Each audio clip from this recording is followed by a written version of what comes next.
Hey everyone, this is Heather Estes. I'm the teacher for U.S. History from the Explorers to War of 1812.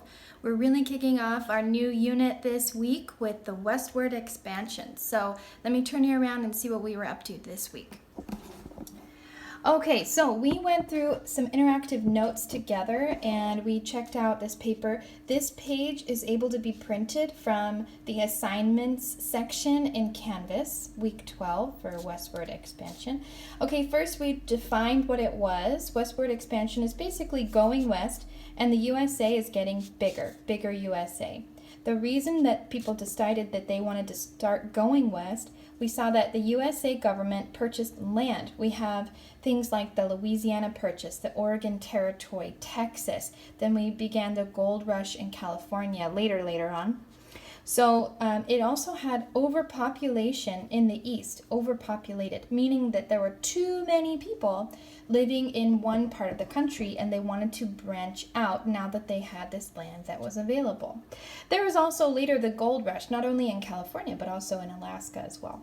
So if you look at part of our presentation that we went through, these interactive notes give us a little bit from our Google Slides. This is also posted in Canvas. You can find this in the modules, all listed under week 12 for Westward Expansion.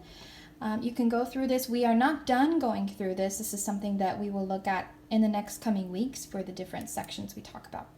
So basically you can look at this yourself. You don't need to have me read it to you, but that the USA purchased huge pieces of land, including the Louisiana Purchase, later Texas, and people signed a treaty with Great Britain for the Oregon Territory, including areas later in the Southwest.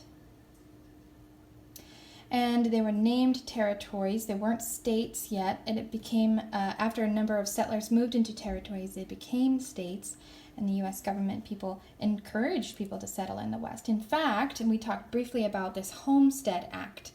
So they offered a piece of land for free to any settler who moved out west and farmed the land for 5 years. It was called the Homestead Act. Many people took advantage of this incredible deal.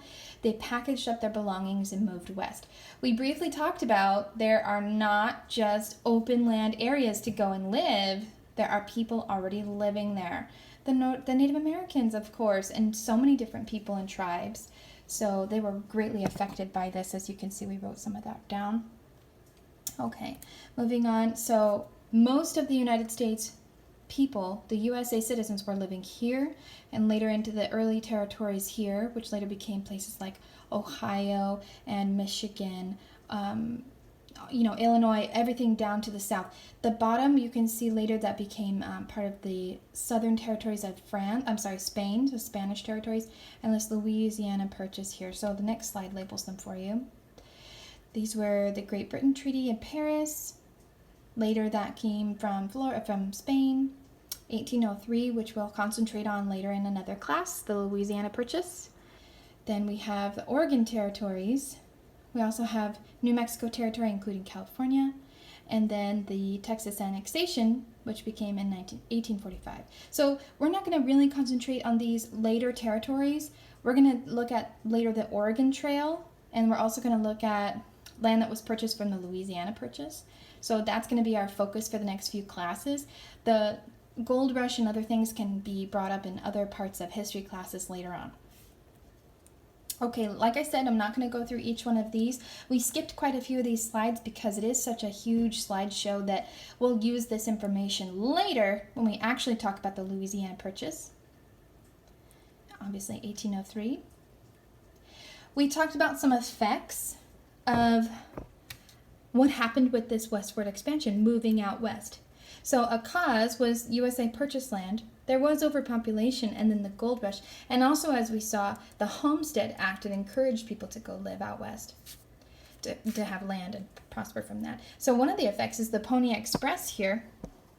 It was a system created for a mail delivery because there were so many people that now became out into the west. Riders stopped at stations, picked up mail. It was actually an important job, but a very dangerous job. So they promised delivery of mail in 10 days, which was actually super fast at the time. They had to dodge herds of buffalo, mountain lions, rattlesnakes, cross steep snowy mountains, and of course, come in contact with Native Americans, their job, their description said, wanted, young skinny fellows, must be expert riders willing to risk death and daily. Riders are paid $25 a week. A lot of money back then, but man, that's crazy.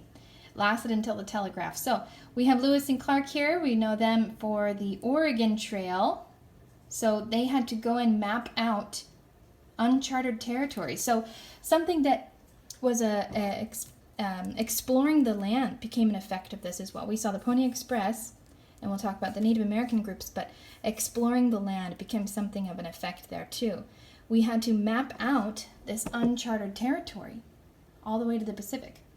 So most people, again, living here in the United States at the time, all the way from Maine down to Georgia, and then later in the early territories here from Great Britain. But now we have all of this land that became a part of the United States government. Most people that wanted to move west were unsure of where they were supposed to go or why. So, including the Homestead Act, they were able to move and get land and work it, but they had the dangers of moving out into an unknown area. So exploring the land became a huge effect of that, including places like the Oregon Territory for Lewis and Clark, and of course Sacagawea. So we have the Pony Express was created, exploring the land. New technology was created like the Pony Express, but also later on we saw the telegraph became something of a communicating way to get news across the country quickly, right? And of course, the Native Americans. Later we see that there were so many settlers and USA citizens that it became relevant for Native Americans to, they started to lose their homes. And so they were pushed, that's why we have an arrow here, where they were pushed to live on reservations. Now, we briefly said in class, when you make a reservation at a dinner table or a restaurant, it's not the same thing. There is a reserved area of land that the government created to have the Native Americans have land of their own still that we promised not to touch, but yet, problem after problem, the reservations are not super great places to live. Their land is very different. It could be a whole desert area where they're normally living in a different spot. So these reservations still continue to be effective today, and we'll see a little bit later what life is like on a reservation and why people may still live there. So that's a hint for another class. All right, here we go. Lewis and Clark, still going on with the Oregon Trail, Sacagawea. Amazing mapping out the areas. This is later on in history. We're going to skip over the Battle of the Alamo. This is when we get to know the state of Texas, which was at mid-1800s. So that is part of our class that we'll see in another class. Unfortunately, we don't get to worry too much about what happens after War of 1812. Next class, we do get to talk about the Oregon Trail, including play a simulation like the Oregon Trail game. So we'll get a little idea of what being a settler or crossing as a pioneer might have been. Oregon Trail going from area Missouri all the way to the end of Oregon there. And what it would like to even live. Even though this is something that happened several years after the War of 1812, obviously. But it's something that I want to check out because it really gives students an idea of what life on the road would have been like back then. It's definitely not like it would be today.